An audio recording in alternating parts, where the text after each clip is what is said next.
Assalamualaikum warahmatullahi wabarakatuh. Alhamdulillahi rabbil alamin. Wa nusalli wa nusallim ala nabiyyina Muhammad wa ala alihi wa ashabihi wa sallama tasliman katsira. Allahumma faqihna fid din. Allahumma allimna ma yanfa'una wanfa'na bima 'allamtana wa zidna ilma. Subhanaka la ilma lana illa ma 'allamtana innaka antal alimul hakim. Para pemirsa rahimani wa rahimakumullah, kembali kita bersyukur kepada Allah Azza wa Jalla atas segala nikmat yang Allah karuniakan kepada kita, berupa nikmat Islam dan iman, nikmat tauhid dan sunnah, nikmat kesehatan, nikmat waktu luang, nikmat negeri yang aman, dan juga nikmat umur, nikmat kesempatan hidup hingga hari ini. Semoga Allah Subhanahu wa Ta'ala memberi kita taufik dan hidayah agar kita istiqamah di atas Islam dan sunnah sampai kita diwafatkan. Para pemirsa rahimani wa rahimakumullah, insyaallah kita melanjutkan apa yang menjadi pembahasan kita di dalam kitab Fiqhul Ad'iyati wal Adhkar, fikih doa dan zikir, yang ditulis oleh Syekh Abdul Razzaq bin Abdul Muhsin Al-Badr hafizahullahu ta'ala. Dan pada kesempatan kali ini kita akan membaca faidah satu bab, yaitu Afdalul Dzikri Al-Qur'anul Karim. Zikir yang paling utama adalah Al-Quran. Zikir yang paling utama adalah Al-Quranul Karim.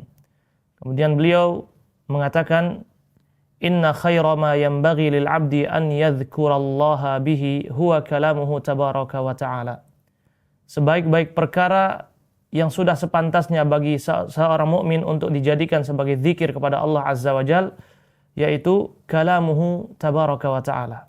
Firman-firmannya Subhanahu wa ta'ala di dalam Al-Quran. Alladhi huwa khairul kalami wa ahsanuhu wa asdaquhu wa anfa'uhu. Di mana Al-Quran ini merupakan ucapan yang paling baik, ucapan yang paling indah, ucapan yang paling jujur, dan ucapan yang paling bermanfaat.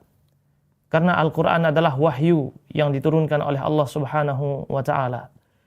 Tidak ada kebatilan di dalam Al-Quran, tidak ada kebohongan, tidak ada kedustaan di dalam Al-Quran. Dan Allah Subhanahu wa ta'ala menurunkan sebaik-baik kitabnya kepada sebaik-baik Rasulnya alaihi salatu wassalam.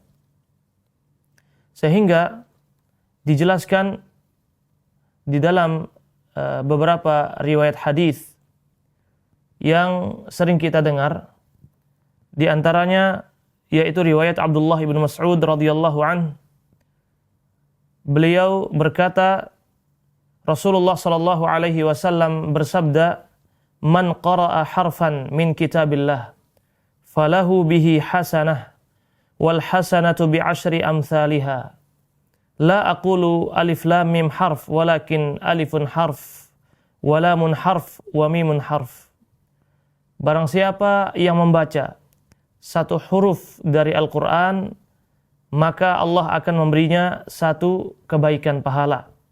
Dan satu kebaikan pahala ini akan dilipat gandakan menjadi 10. Aku tidak mengatakan alif lam mim adalah satu huruf, tapi alif satu huruf, lam satu huruf, dan mim satu huruf.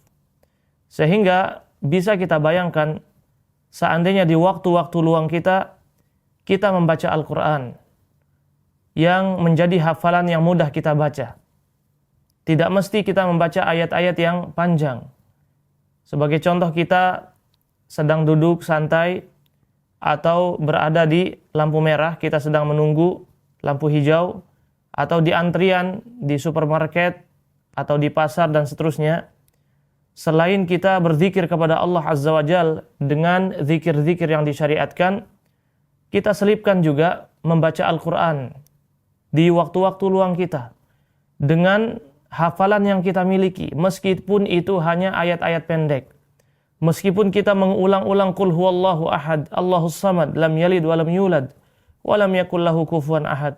Meskipun kita mengulang-ulang surat Al-Fatihah, karena itu bagian dari Al-Quran. Meskipun kita mengulang-ulang ayat-ayat yang bisa kita baca tanpa harus melihat mushaf. Ini bagian dari memperbanyak membaca Al-Quran. terlebih lagi jika kita mampu mentadabburinya dengan baik, mampu memahaminya dan mampu mengamalkannya. Ini lebih utama lagi. Dan sifat al-khairiyah yang terbaik itu ternyata disematkan kepada orang yang mempelajari Al-Quran dan mengajarkannya. Khairukum man ta'allamal Qur'ana wa 'allamah. Orang yang terbaik di antara kalian adalah orang yang mempelajari Al-Quran dan mengajarkannya. Sehingga di dalam hidup kita harus menjadi salah satu dari dua sifat ini atau keduanya sekaligus. Kita harus berusaha menjadi pembelajar Al-Quran atau orang yang mengajarkan Al-Quran kepada orang lain.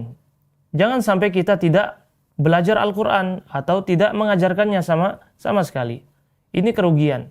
Karena satu huruf itu dinilai bacaan kita, diberikan pahala dan memiliki pengaruh di dalam kehidupan kita. Bahkan para ulama menjelaskan terkait keutamaan Al-Quran. Terkait keutamaan Al-Quran disebutkan oleh Syekh Abdul Razak menukil ucapan Abu Abdurrahman As-Sulami rahimahullahu ta'ala. Beliau mengatakan, Fadlul Qur'ani ala sairil kalam ka fadlir Rabbi ala khalqihi wa dhalika annahu minhu. Keutamaan Al-Quran dibanding ucapan-ucapan yang lain seperti keutamaan Allah Rabbul Alamin di atas seluruh makhluknya. Karena Al-Quran dari Allah Subhanahu wa ta'ala.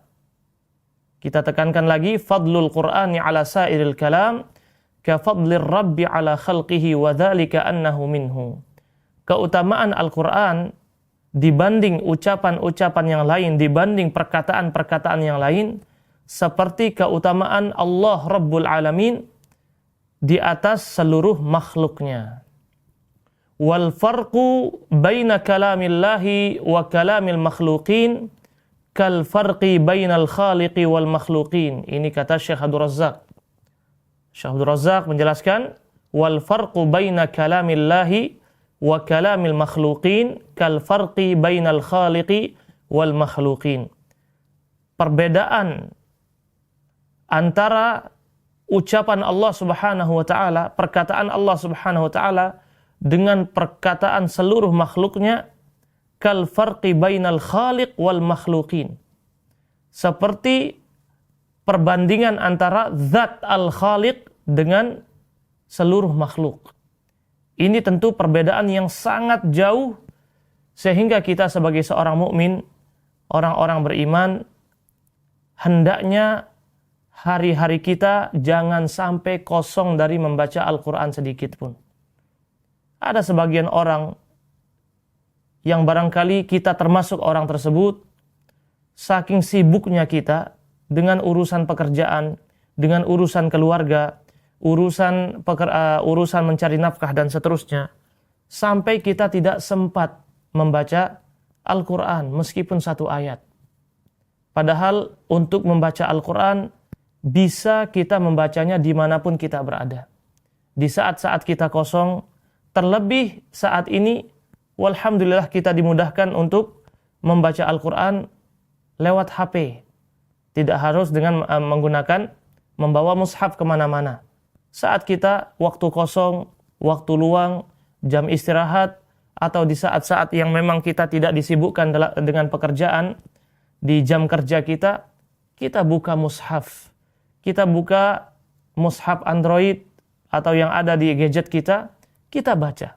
Meskipun hanya 1 lembar, 2 lembar, 3 lembar. Dan itu tidak memberatkan. Terkadang kita berpikir membaca Al-Quran ini akan membuang waktu kita. Justru waktu kita yang akan terbuang manakala kita menyendiri, sepi, diam tanpa berzikir atau membaca Al-Quran. Itu definisi waktu yang terbuang. Kalau kita membaca Al-Quran, menghabiskan waktu kita untuk membaca Al-Quran tanpa melalaikan pekerjaan wajib kita, tentu ini kebaikan, ya. Sebagaimana yang disabdakan oleh Nabi Shallallahu Alaihi Wasallam, beliau mengatakan yang kita baca tadi, barang siapa yang membaca satu huruf dari Al-Quran, maka akan dicatat baginya satu kebaikan pahala. Dan satu kebaikan pahala ini akan dilipat gandakan menjadi 10. Bisa dibayangkan kalau setiap hari kita membaca Al-Quran. Belum lagi dampak ketenangan yang kita akan dapatkan di dalam hati kita. Belum lagi urusan-urusan kita dimudahkan oleh Allah Azza wa Jal. Belum lagi Al-Quran tersebut akan menjadi sebab perubahan karakter kita menjadi lebih baik. Berbeda dengan orang yang sama sekali tidak membaca Al-Quran. Hatinya gersang, hatinya gelisah. Urusannya yang sebenarnya mudah terasa sulit sekali dikerjakan. Ya, waktu-waktunya tidak berkah. Ya. Kita perhatikan, ada orang yang waktunya diberkahi oleh Allah dan ada orang yang waktunya tidak diberkahi oleh Allah Ta'ala. Bedanya apa? Orang yang waktunya diberkahi oleh Allah Ta'ala, dia akan bisa melakukan banyak pekerjaan dalam waktu yang singkat. Dia bisa melakukan banyak kebaikan dalam waktu yang singkat. Berbeda dengan orang yang dicabut keberkahan waktunya. Maka dia merasa waktu yang dia miliki ini tidak cukup untuk mengerjakan hal yang sangat sepele. Ini tanda bahwa waktunya dicabut keberkahannya. Di antara sebab dicabutnya keberkahan waktu adalah kita tidak menggunakan waktu kita untuk berzikir kepada Allah Azza wa Jalla dan membaca Al-Quran. Dan sebenarnya masih banyak lagi hadis-hadis yang menjelaskan tentang keutamaan Al-Quran. Tadi kita sebutkan 2 hadis yang menjadi keutamaan di dunia. Ketika kita membaca Al-Quran, maka 1 huruf akan dinilai pahala oleh Allah Ta'ala. Dan sifat al-khairiyah yang terbaik disematkan kepada orang-orang yang mempelajari Al-Quran dan mengajarkannya. Belum lagi di akhirat nanti, setiap huruf, setiap ayat yang kita baca ternyata akan datang kepada kita di hari kiamat nanti sebagai syafaat yang Allah berikan kepada kita dengan sebab kita membaca dan memahami Al-Quran. Belum lagi nanti di akhirat kelak, derajat kita akan terus dinaikkan oleh Allah Azza wa Jal. Sampai mana kita bisa membaca, memahami dan mengamalkan Al-Quran tersebut. Sehingga para pemirsa sekalian rahimani wa rahimakumullah, kalau ada orang yang hanya membaca Al-Quran di malam Jumat atau di hari Jumat, kalau ada orang yang hanya membuka mushaf ketika bulan Ramadan, tentu ini kerugian yang sangat besar. Karena hanya Al-Quranlah yang Allah Subhanahu wa Ta'ala berikan pahala pada setiap huruf yang kita baca dari ayat Al-Quran ini. Bayangkan kita bisa membaca 1 surat, sudah berapa pahala yang kita dapatkan? Ya, sudah berapa pahala kebaikan yang kita dapatkan? Dampak ketenangan yang kita rasakan, dampak dimudahkannya urusan kita yang kita rasakan sehari-hari. Dan antum bisa bertanya kepada orang-orang yang tidak pernah membaca Al-Quran, bagaimana kondisi hatinya? Bagaimana kondisi kehidupannya? Bagaimana urusannya? Seperti benang kusut. Seperti benang kusut.